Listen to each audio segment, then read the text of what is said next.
মা, ও মা, কি হয়েছে? বলছি একটু খেতে দাও না। যাচ্ছি, চল। খেয়ে বল কেমন হয়েছে। একটু নুন বেশি লাগছে।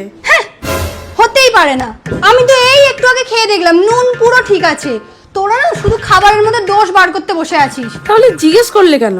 এই খাওয়ার ইচ্ছে না থাকলে না খেতে হবে না, এরকম করতে হবে না। উঠে যা, উঠে যা, উঠে যা। মা না, ফোনটা দেখ, তুই তো কিছুদিন আগেই কিনে দিলি, চলছে না স্ক্রিনটা। কি করে ফেললাম বলতো, দেখ। আরে কিছু হয়নি, শুধু ফোনের স্ক্রিনটা ভেঙেছে, ওটা পাল্টে দিলেই হয়ে যাবে। ও, কিছু হয়নি ফোনে? ঠাকুর ঠাকুর, ঠিক আছে। কোথায় তুই? তাড়াতাড়ি বাড়িতে আয়, তোর বাবা কিন্তু খুব রেগে গেছে। এখনো পর্যন্ত 5 বার আমাকে জিজ্ঞেস করে ফেলেছে যে তুই কেন বাড়িতে আসিসনি। আমি কিন্তু বলে দিচ্ছি, আমি আর রাগ সামলাতে পারছি না। তাড়াতাড়ি বাড়ি আয়, এক্ষুনি বাড়ি আসবি। মেয়ে কোথাও বাইরে গেছে নাকি?